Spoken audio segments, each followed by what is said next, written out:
the book. The book that I have been reading is called Together. It's the healing power of human connection in a sometimes lonely world. And it's by Vivek Murthy, Dr. Vivek Murthy. He is our Surgeon General and has been the Surgeon General for about the last 15 or 20 years. He's been through 3 different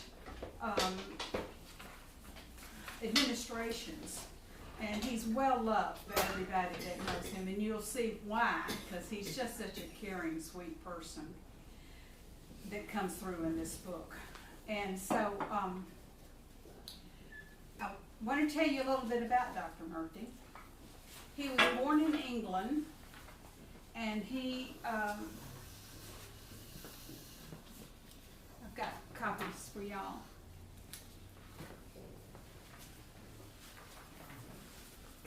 A little sugar on the horn. So he was born in England, and you can look him up on the internet. He's got several wonderful videos. I've seen him. He's done some great presentations. But right now his passion is talking about the epidemic of loneliness in this country and also around the world. He comments that there are more deaths associated with loneliness and depression than there are any of the major diseases. Cancer, heart disease, you name it. It's one of the most prevalent overreaching. There's just so many people who are affected by loneliness, especially after COVID. You know, we know that COVID had such an impact on our lives. Well, anyway, he was born in England, and when he was fairly young, his parents moved to Miami, Florida. And he went to school here in the States. His parents were doctors, and he so much respected his parents and their lives and what they had done to impact people that he decided that he wanted to be a doctor as well. And he starts out telling about, and I don't have this really in what I have for you, but he starts out telling about how he started out as a young doctor. He was so enthusiastic, and he wanted to get in there and give people the best care he could. And so what he focused on was the body, the physical self. And he went in and he very quickly learned that some people needed more than just physical workups. I love the first example he gave of this. He went in and he was talking to a man named James. Now James came in and he was all despondent and down and obviously having issues. And he said he had high blood pressure and diabetes, and he was tired all the time. So they got to talking, and right at the first of the conversation, James said, "I won the lottery and it's ruined my life." Yeah. So he said, "I had been a successful, contented baker. I loved baking my goods and giving them to people and selling them to people and making them happy. And I loved the people I worked with, and I had such a great time working." Well, I decided, and he lived in the neighborhood right there. He decided he had all this money, he was going to move up in the world. He bought a beach community home, and it was on a lot of acreage where you didn't associate with your neighbors. And over time, he started feeling, this is not great. And he started having a lot of health issues. his main contact with the world was the doctors he visited, because he was looking at getting some kind of relief for his condition.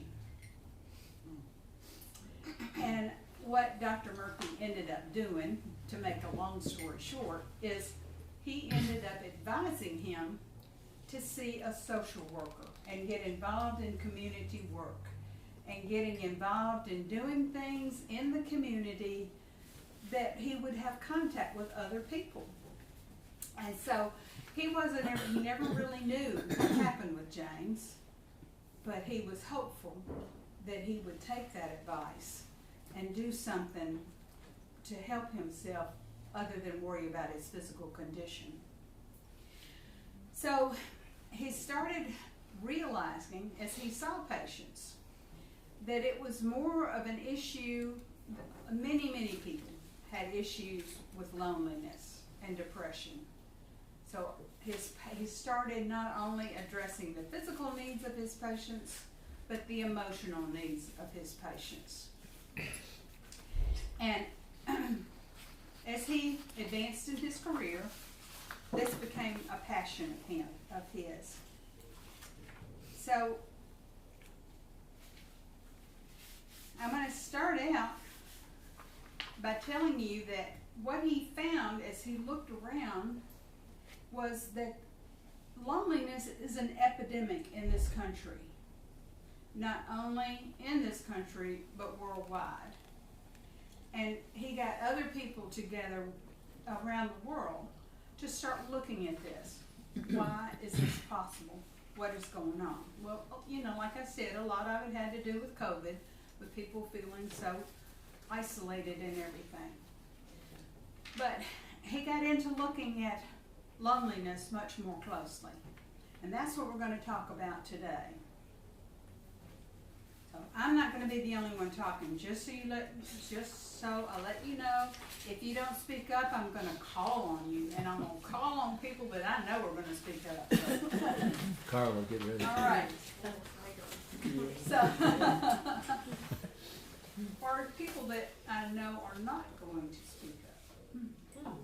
Well, he starts out, and if you look at the first item on the first chapter, is one is a lonely number.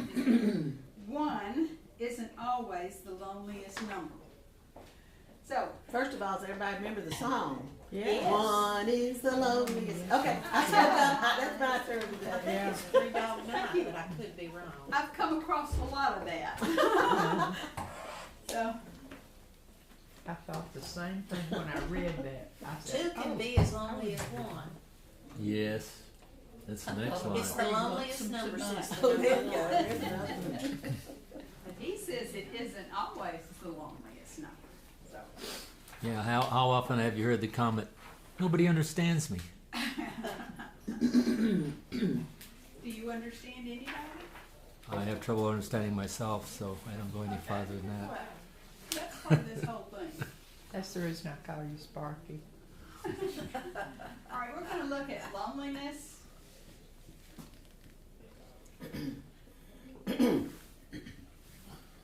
Versus isolation. What do you think the difference is between loneliness and isolation? You could be with people when there's loneliness. I mean, it doesn't mean you're alone, but isolation is like being isolated by its choice. Yeah.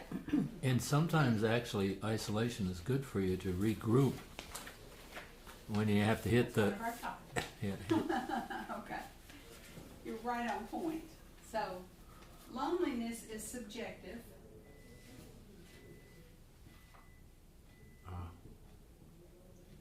And isolation is objective.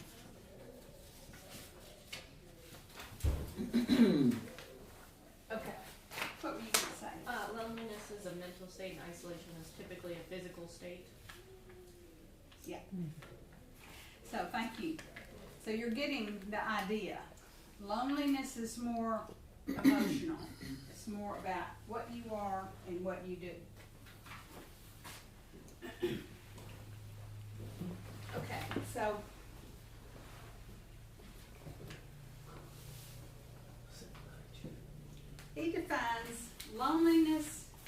subjective feeling that you're lacking the social connections you need. Do you ever feel like you're lacking the social connections you need? I do. I do when I'm in Arlington, because I don't have groups like this to be a significant part of. Right. Luckily, I don't feel that way. I don't Locally, either, I don't but being feel- around a yeah. lot of people I don't doesn't feel that way. necessarily, I do when I'm up Yeah. there because yeah. I know a few people, but I don't really belong to something, so. Okay. What were you gonna say, Shasta? Oh, no, I was just raising my hand in agreement, sorry. That's all right. Yeah. When you said the word social connection, the thing that triggered in my mind was, you've heard me say this a few times about where is the deception? And social media gives you this idea that you are socially connected, but you really aren't.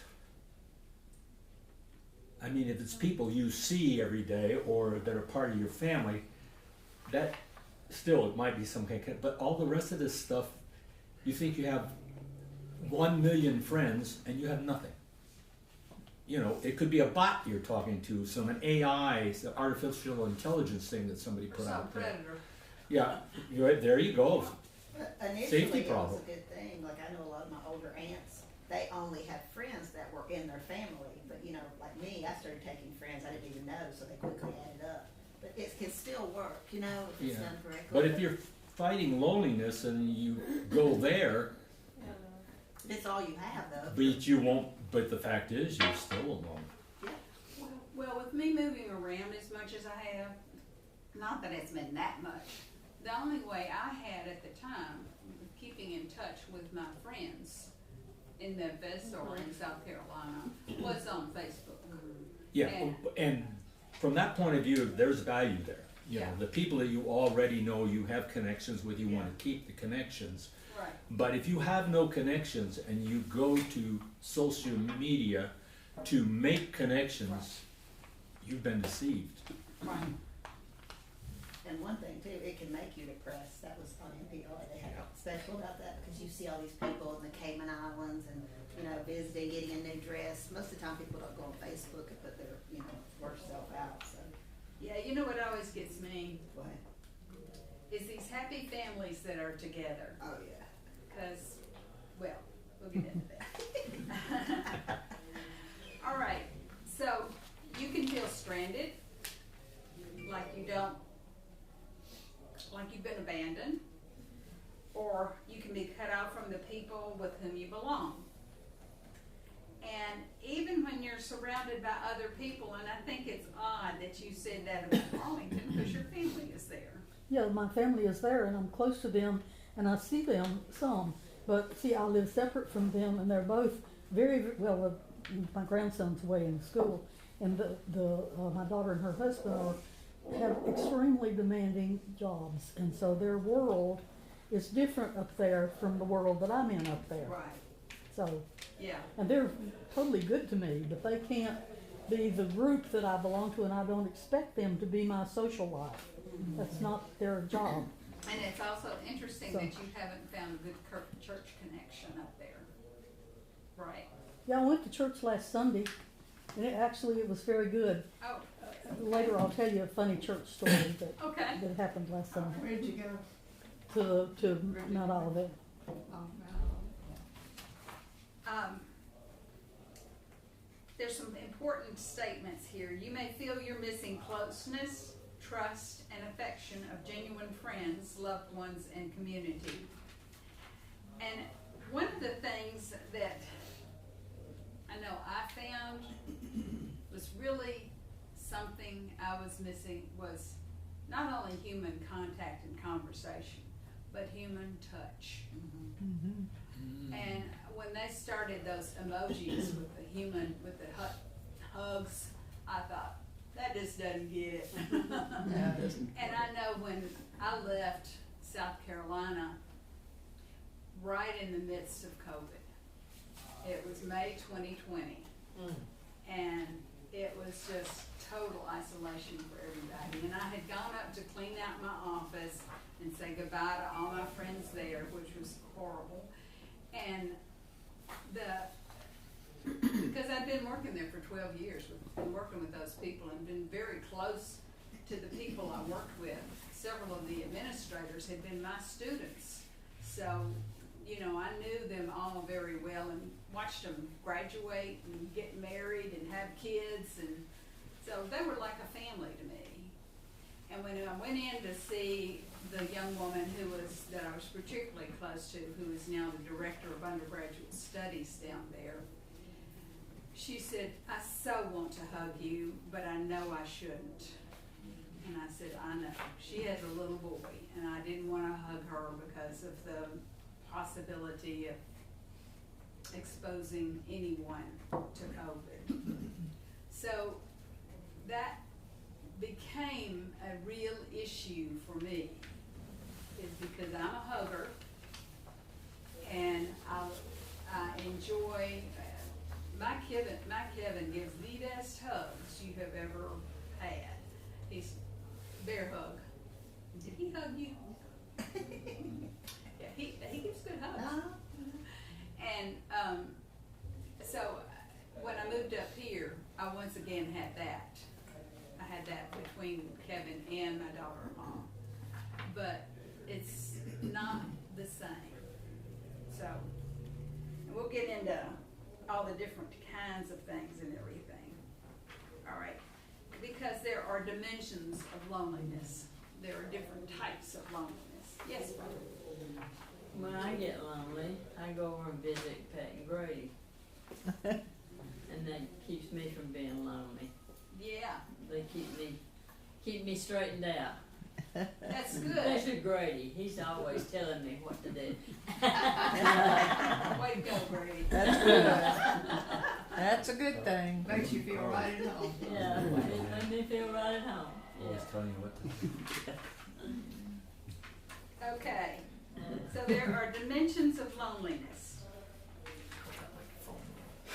There are three. And years ago, I did a study on C.S. Lewis's 4 types of love. It kind of reminded me of his types of love. But the first one is intimate. Someone you are very close to, you share all your deep affections and trust. So the intimate one is one that I think probably several of us who are widows who miss that, that intimate. That's that touch you were talking about. You don't get that touch unless you have a good hugger friend, like John Jaloka. He gives good hugs. Okay, good to know. Well, the interesting thing about this is when my husband died, one of my dearest friends came to see me, and everybody was bringing food, which I loved. I mean, I had teenage boys that were eating out of house and home, and they were very happy with all the food that was brought to us. That's when we got introduced to chicken and dumplings. But what a comfort food. But this dear friend of mine came and she said, I brought you something I think you're going to need. It was a granny gown. She said, you need a granny gown because you're going to get cold at night. And this will remind you that people love you and care for you. And I've always remembered what That's a wonderful way of expressing your love and care for someone. They didn't bring her dog. That's great. Yeah. Another friend of mine, her husband had died at a fairly young age, and she said, don't throw all your husband's clothes away. Right. Keep you something that you're You can really smell. attached to. Something you can smell. And she said, I kept his t-shirts Yeah. because I like to sleep in his t-shirts. So I thought all of that was very interesting, how people cope with that lack Oh. of intimacy. I wonder what color, if you leave before I do, I wonder which of your clothes I'm going to keep to sleep in. You got plenty of time. Have you ever noticed that people's houses have, when I say a smell, I don't mean a bad Yeah. smell, but I can remember. Distinctive. Distinctive. We Distinctive lived in the smell. farmhouse, and my dad's mother, my grandmother, where the garage was, became her apartment. And then on the other side was my mother's side. And my mother died first, and it was a while before that smell left. And then, well, my grandmother died first, and it was a while before the smell of her apartment left. And then it was a while before my mother's smell left her side of the house. And as siblings, we discussed the fact that of that, how it was so interesting. Do you ever smell something that you associate with that now?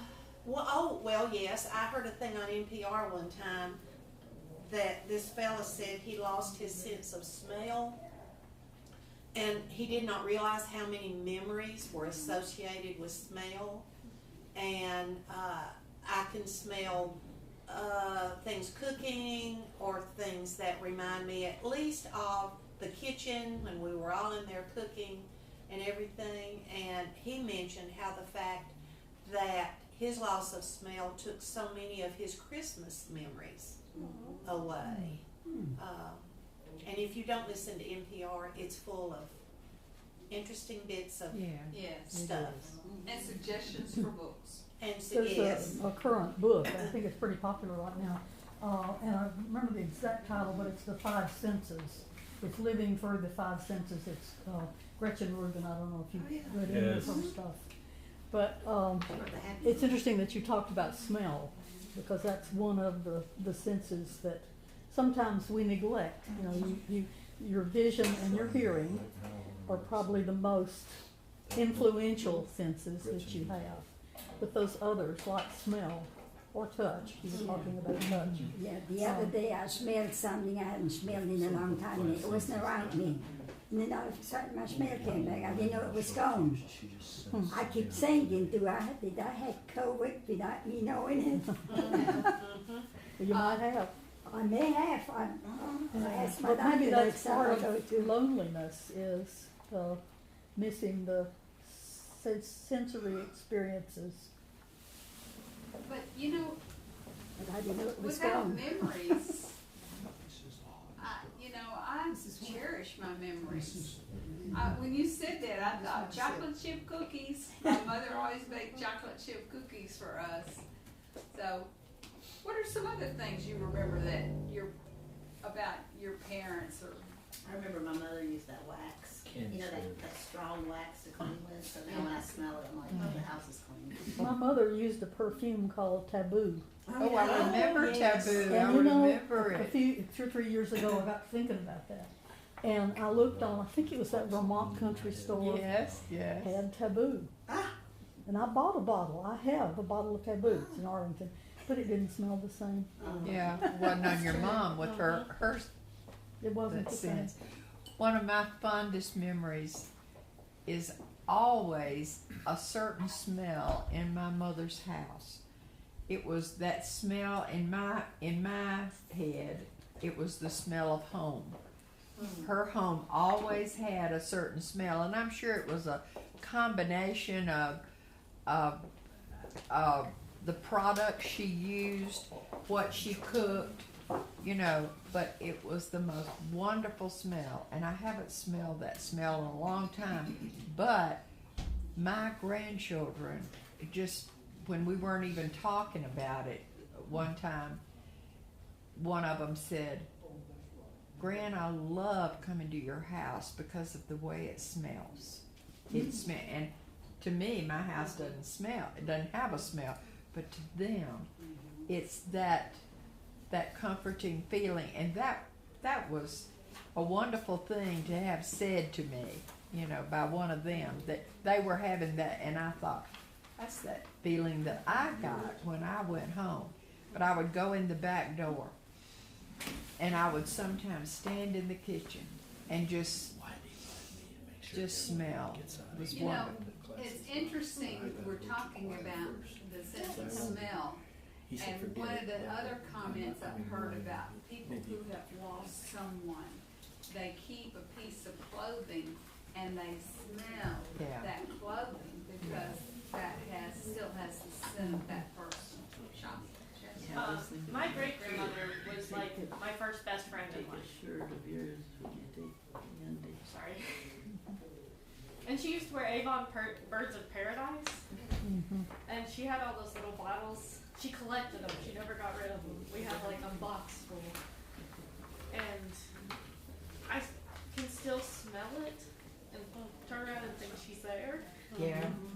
And she passed when I was 6. Wow. But she is looking out after you, I think. Yeah. I have one more quick story to share. My daddy's chair had a smell of him. And when he died, my mother tried to keep it for a while, but she said, you know, I just can't keep that chair because I keep looking over there. And I just feel like, you know, he's going to be there. And so one time my brother and his wife came. They were living in New York at the time, and he said, Mama, can I take the chair? And she said, oh, yes. And they had one of those old-fashioned vans, you know, and they had the chair in the back of the van, and they came by Mars Hill and spent the night with me on the way back home. And before they left, I slipped out of the house, and I went out there, and I climbed up in that van and climbed in that chair. I just had to have one last, and I could smell him. Yeah. It was wonderful. You know, it's interesting, I never thought about this before, but we've all been talking about smells. Maybe that sense is somehow more closely associated with your emotions than sight or hearing or Yeah. maybe even touch. Maybe that olfactory, whatever it is somewhere close in the brain to your feelings.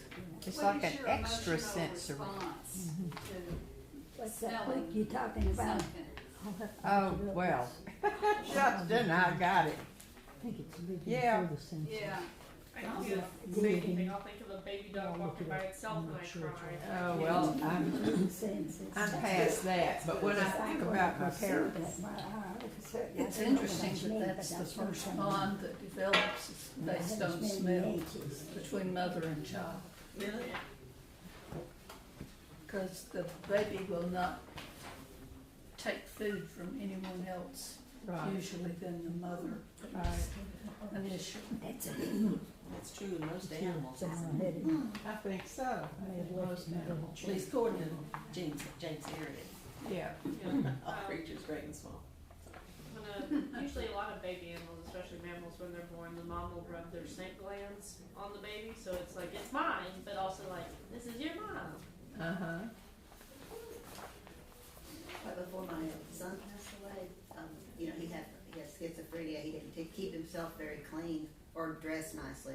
But the last time we went out to eat, we went to Red Lobster. It was like 2 weeks before he passed. But he had on this beautiful shirt with parrots on it, like really, you know, bright parrots. And it was so unusual. And I remember looking at him and saying, "Gosh, I love that shirt." And you know, he said, "Yeah, I ordered it." So when he passed, I called my husband and I said, "Can you give me that shirt?" And he sent it to me.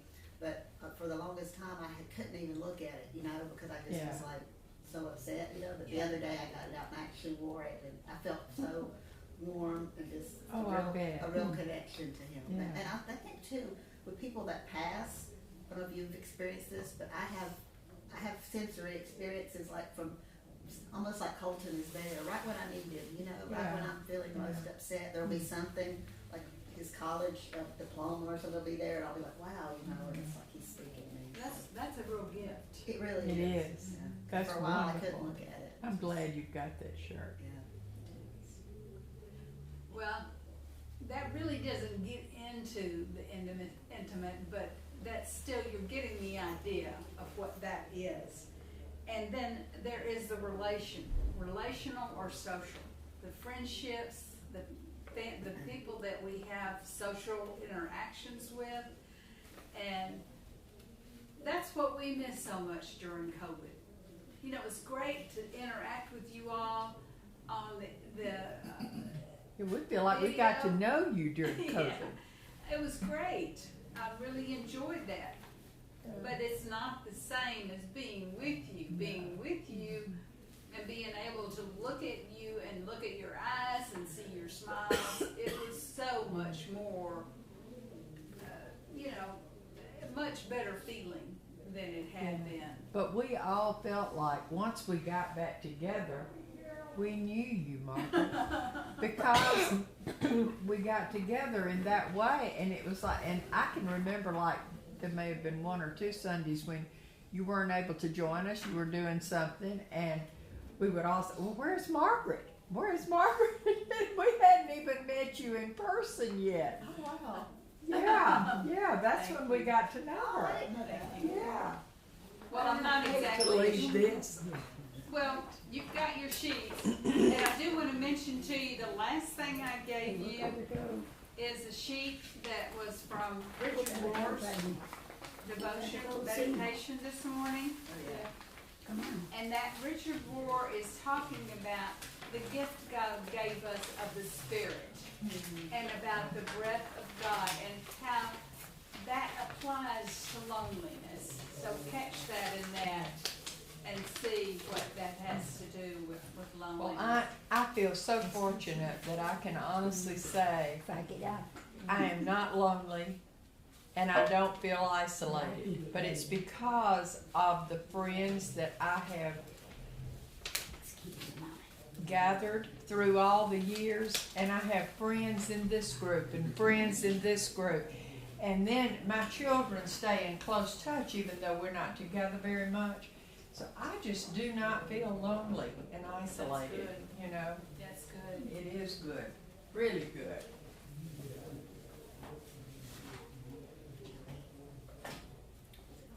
I take it the choir is singing today.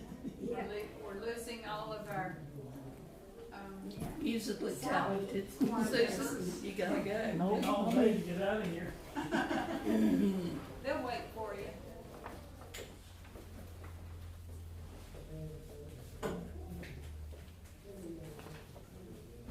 And some people seem to have that ability to see Jesus as a constant companion and friend. And my mother used to sing as she was working in the kitchen, what a friend we have in Jesus.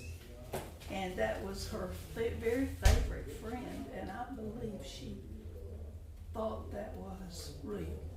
Mm-hmm. I've met several people that have that feeling. Me, I've always loved in the garden. I come to the garden alone. But the dew is still on the roses, and the voice that I hear falling on my ear. She likes the that. Son of God discloses.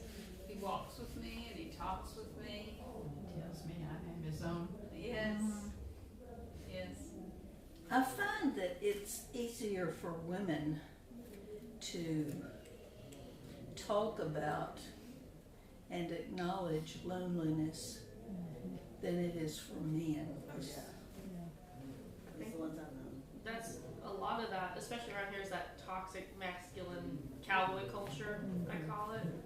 That I don't have emotions, I don't need emotions, emotions are a hindrance to my job.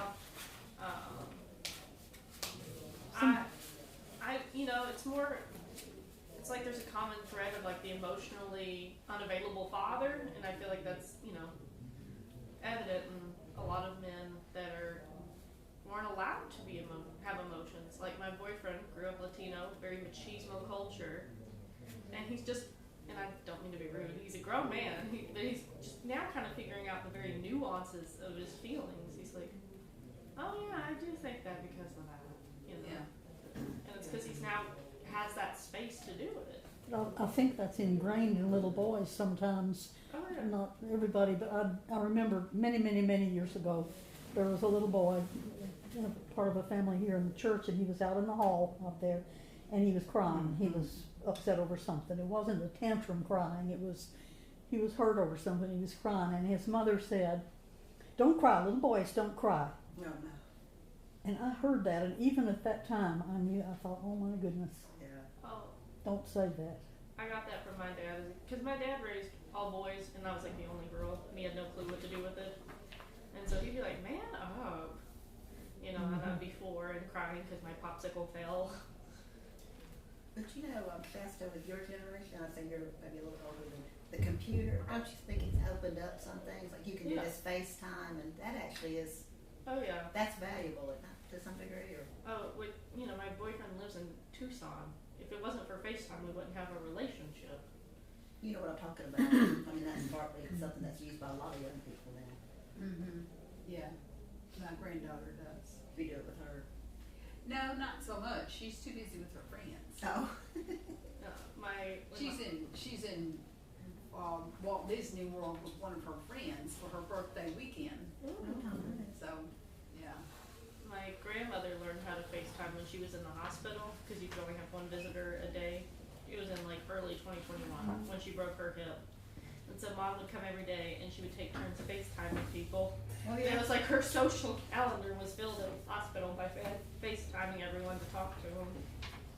Yeah, another thing is the phone, because my mother, I've noticed with her, she gets probably 6 or 7 calls a day just from people saying hello, but it's huge. Mm-hmm. People don't come in, but the phone calls mean a lot. Yeah. Yeah. I I don't know noticed that. somebody's thinking of you, it's like, especially when you go into a retirement home, you're like, oh, I'm not worthy anymore, and people still call and say, how you doing, It's important. Isn't it funny how times have changed? Yeah. How the phone used to mean so much to people. I know it did to my mother, and we used to have to, we were limited times on our one phone we had in the house because there were so many of us, but now everybody has a phone, just about, and connection that way is so easy, but it's like John said, so impersonal. It just lacks that personal touch. And this is gonna be the last thing I talk about today. The last thing that, dimension that he talks about is the collective dimension. And I think this is a very important one for us to talk about, because it talks about how important community is and connections are within the community. And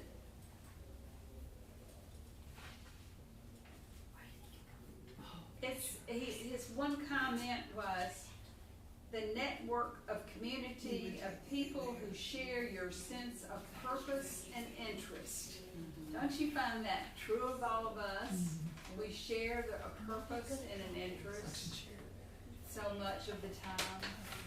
But don't you think that's also a danger in that it's assumed that we all have the same collective memory of the United States and its greatness, quotation marks around greatness, which for many people is dependent upon victory in battle. Manifest destiny. Yes. What did you say? Manifest destiny. Yes. And Which is probably what is being preached in many pulpits today. Can you define that? We're out to, I don't want to say conquer the world, but we're out to take our beliefs and push them on others. And it was essentially this early, I believe it was even 18th century idea, maybe even late 18th century idea. The whole concept of the Mexican-American War, like this is ours and we're coming in and we're freeing and liberating people, but at the end, and thinking back on the readings from Sacred Ground, it was nothing like that for many Mexican-Americans who may have even fought beside Americans in the Alamo. And what that does is, was brought home to me. I get Harper's Magazine, and sometimes I wonder why, and I don't read more than half of the articles. And there was one that I had studiously avoided, which was at the end of the journal this time. It was about why we need to rethink Ukraine. And I am very much, I had felt very patriotic toward Ukraine, as though Ukraine was, looking back, an extension of the United States. And so I was very much in support of Ukraine and defending those people and their right to have their homeland. And I looked at this paper and I thought, I'm not going to like this paper.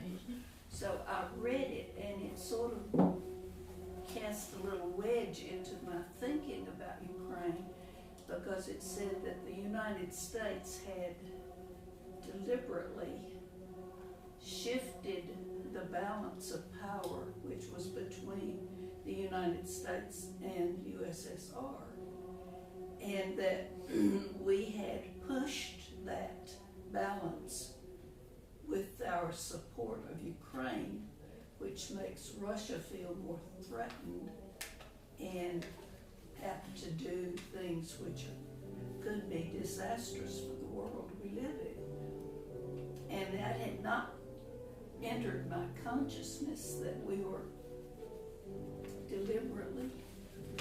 Well, I mean, I think about Manifest Destiny, and I mean, it maybe it is pun intended. It manifested itself in World War II with Germany. It's manifesting itself. Well, it manifested itself after World War II with the USSR. But it was something in the United States. We just said eventually, you know, we're going to need more land. We've got to go beyond the Louisiana Purchase, and we've got to take California. We've got to take what's now New Mexico. We need to get the quote-unquote Mexicans out of Texas. And we need to eventually, you know, it's a righteous and inevitable thing that we're going to take over South America too, and it's going to be part of America with this. And God is on our side. Exactly, yes. Hypocritical.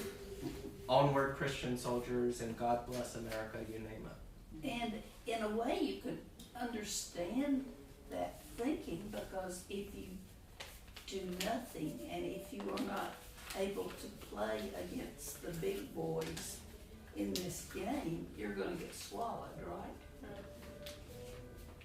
So if you play to win because you think you have a moral objective that is sacred, then it still has that tinge of what are you doing to the other thing? Doesn't that apply to evangelism? Yes. That's what bothers me so much about all of that. Evangelism. I don't think about it very often, but what you just said, Yeah. we do that with evangelism as much as politically. You know, that was one thing that, what is her name that wrote the book that had the cancer? I hate that. She's from Duke, and she taught she wrote that book that I brought. You taught the class one day. Was she dying? Did she die? Huh? Did she die later? No, she didn't. Not yet. Oh, I hate She talks about, the grief, how to approach someone when they've had someone pass Oh, away. yeah, you gave me that. Yeah.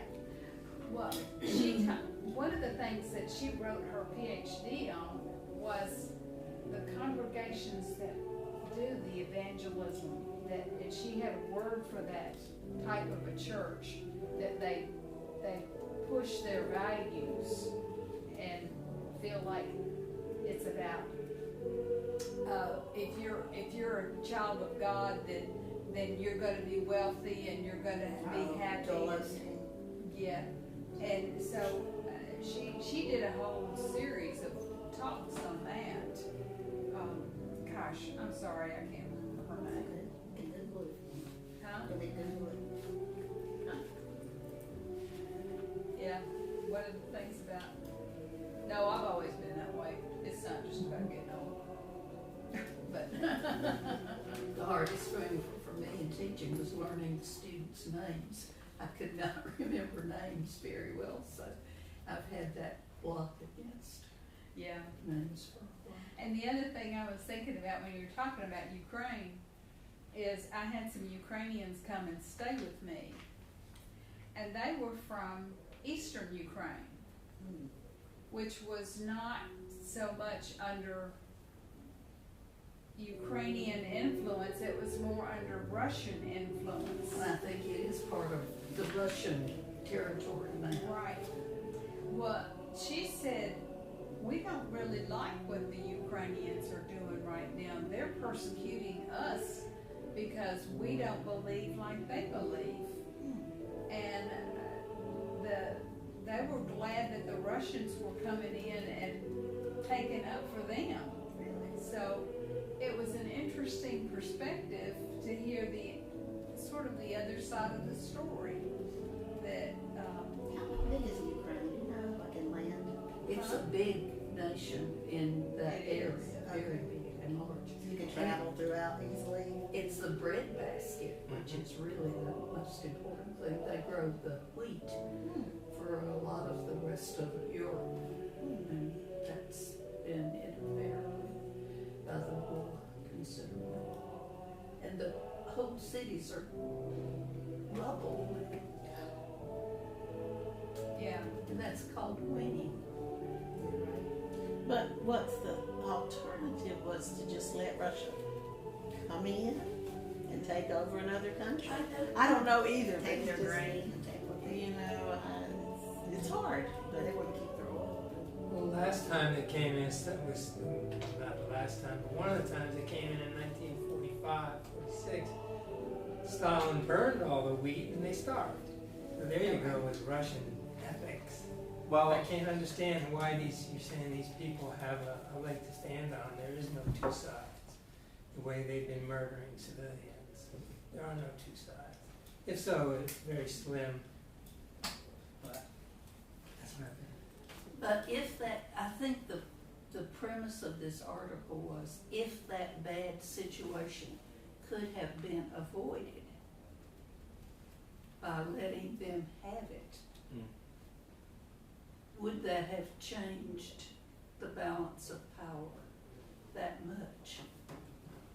Appeasement.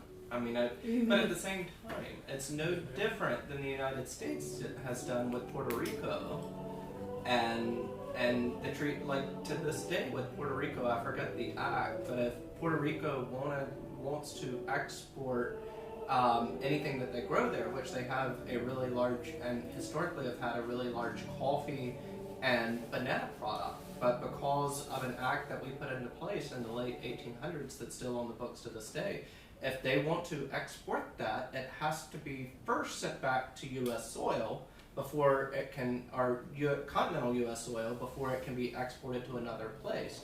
So by the time you take green bananas from Puerto Rico, send it to Florida or some place of that nature, and then decide where you're going to ship it, they're extremely ripe bananas. So what does that do to Puerto Rico as part of that? It means that they don't export bananas.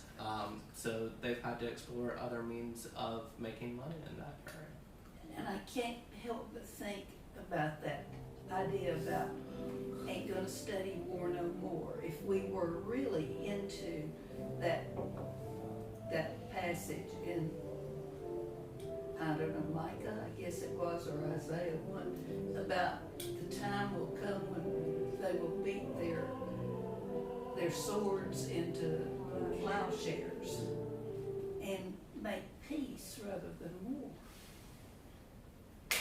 What is worth making war for? And it's easy in our culture assaulted my rights, and so I'm gonna go shoot you, or I'm gonna, yeah. So it's the article that you were talking about, was that implying that it would have been better if we had just stayed out of it? I think basically that's the argument, or if we had done something other than outright war.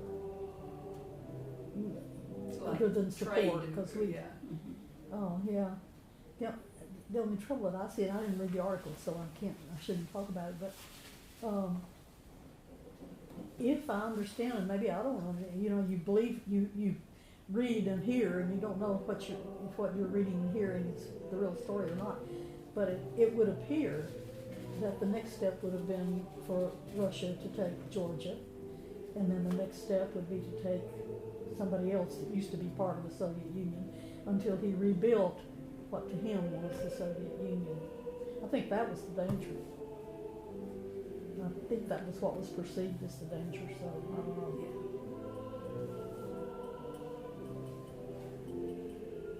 And I guess the pacifist would have said, we lived for years with the Soviet Union bloc as big as it was, and coexisted without killing all of the people. Maybe those people want to be free, maybe they have a right to be free.